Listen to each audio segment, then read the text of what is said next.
안녕하세요. 함께 토지 구출을 성장하는 토지병장입니다. 오늘 역시 이번 시간에도 농지 보전 부담금에 대해서 한번 더 다뤄보도록 하겠습니다. 이 농지 보전 부담금은 제가 지난 시간에 개념적으로 받고 계산하는 법, 개념적으로 봤고요. 농지 보전 부담금이 뭐고 언제 납부해야 되고 그 다음에 취소 사유할 때는 어떻게 되고 정리를 해왔죠. 그 다음 지난 시간에는 농업주택에 대해서 농지 보전 부담금이 있는지 없는지 법률 쪽에서 찾아봤습니다. 이렇게 찾아봤고요. 이번 시간에는 주말 체험 영농 목적의 주택 있죠?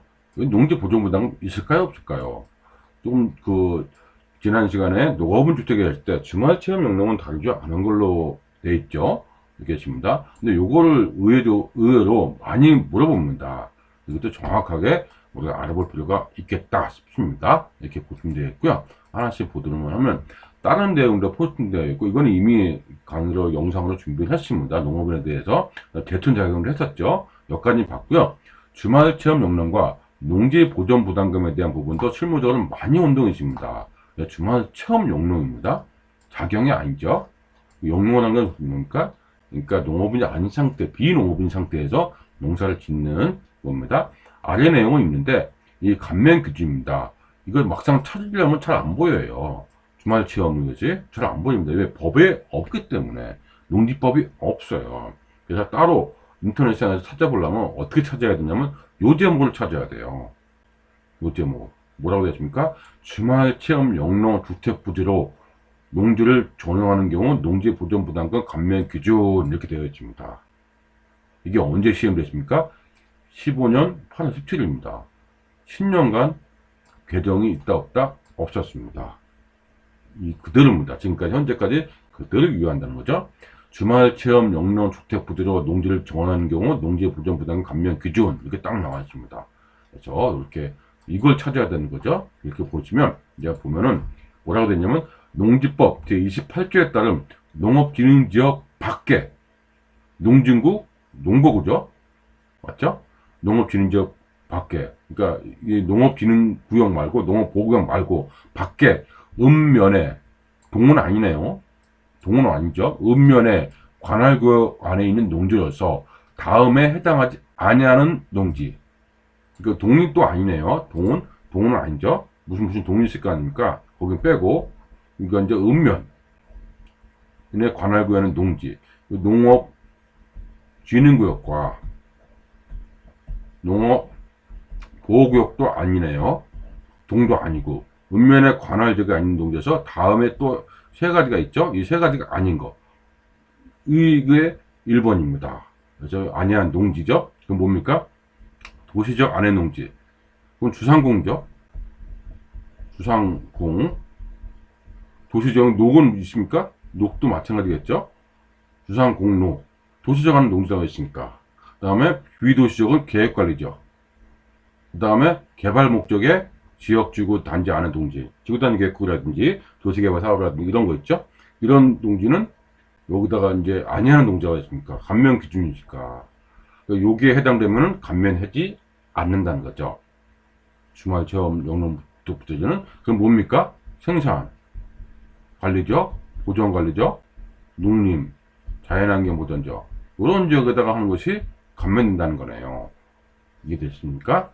그렇게 정확하게 이해를 하셔야 될 겁니다. 의외로 찾지 못하신 분 꽤 있더라고요. 왜 그런지를. 물어보면 되겠지만, 그래서 우리는 기본적으로 알고 있으면 좋을 것 같습니다. 이렇게 보였고요. 두 번째는 또 뭐가 또 만족해야 되냐면, 신청인이 주말체험 영농 주택부지로 전용하고 주말체험 영농 농지, 경작이나 재배 가능하ям, 이용하고 있거나 이용하고자 하는 잔여 면적이 150평방미터 이상의 농지여야 돼요. 그렇죠? 이거를, 그러니까 예를 들어서 어떻게 됐습니까? 만약에 주말 체험은 뭡니까? 1000제곱미터 미만이죠. 이거 500평방미터를 샀습니다. 그럼 주말 체험 영농 목적이 맞죠? 그럼 이게 150평방미터 이상은 남아야 돼요. 전용하고. 그러니까 최소 이거 500평만 있으니까 뭡니까? 150은 남고 350은 이건 되네요. 350평방미터. 그렇죠? 그러니까 주말 체험 용량의 주택 부지를 하려면 단위 면적이 이만큼 남아있습니다. 그렇죠? 처음 드는 분 꽤 있겠습니다. 그러니까 기준이 있었기 때문에 10년 된 기준입니다. 그리고 신청인이 주말체험 영농 농지로서 이용하고자 하는 이상의 농지와 연접해야 돼요. 그러니까 이용하고자 하는 150평방미터 이상의 농지에 연지 붙어 있어야 된다. 그 얘기입니다. 붙어 있어야 된다. 그렇죠? 그 옆에 내가 땅이 있으면, 이렇게 있으면 옆에 뭐가 있습니까? 농지여야 된다는 거죠. 이거가 붙어 있어야 되지. 뚝 떨어져서 뭡니까? 이용하고자 하는 농지에 농지. 농지는 뭐예요? 전답 과수원이죠. 임야가 있으면 안 되는 거죠. 그러니까 무슨 말이에요? 주변에 똥 전부 다 임야. 전부 다 임야에 있는 거 있을 수 있겠죠. 그런 경우. 이런 경우 어떤 경우냐면, 그 산속에 있는, 산속에 연골농지 같은 게 있거든요. 그건 농지에 삥 둘러섰잖아요.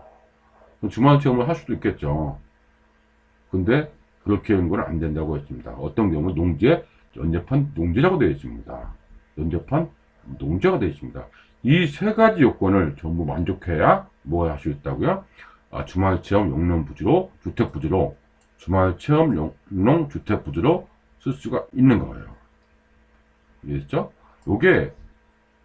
이게 실무적으로는 굉장히 중요한데, 이 법률 찾기가 위로 찾기예요. 위로. 아시는 분은 쉽게 딱 아는데, 이게 막상 찾으려면은 굉장히 어렵습니다. 못 찾겠더라고요. 근데 저희 같은 경우 미리 알고 있으니까 이렇게 한 겁니다. 그래서 주말 체험 영농은 이렇게 정리가 되는구나도 우리가 먼저 알아야 되겠죠. 이렇게 보시면은 부칙은 뭐라고 했습니까? 이거 너무 맞네요. 부칙은 8월 17일부터. 그리고 여기 한 번도 이거 있죠. 한 번도 설명이 되는 시점에 검토 조치를 해야 된다. 한 번도 그 다음으로 없는 것 같습니다. 제가 찾아보기는 없더라고요. 이렇게. 그래서 우리가 주말 체험 영농 주택 부지의 농지 보전 부담금 감면 기준을 보면은 이렇게 적용하는 경우, 그 다음에 농지 보전 부담금 감면 기준을 찾아보시면 될 것 같습니다. 알겠죠? 그래서 지난 시간에는 농업은 주택을 얘기했고요. 지금 오늘 이 시간은 주말 체험 영농 주택 부지 농지 전용하는 경우 농지 보전 부담금 감면 기준이 어떻게 되는지 살펴봤습니다. 그래서 생소한 단어일 수도 있고 처음 보시는 분도 꽤 있을 겁니다. 나온 지 10년 됐지만 막상 찾으려면 찾을 수 없는 감면 기준이었습니다. 알겠죠? 이 내용을 정리하였습니다. 오늘은 주말 체험 영농 주택 부지로 농지를 전용하는 경우 농지 보전 부담금 감면 기준에 대해서 살펴봤습니다. 다음 시간에는 농지 보전 부담금 실무 사례를 가지고 한 번씩 하나씩 정리하는 시간을 갖도록 하겠습니다.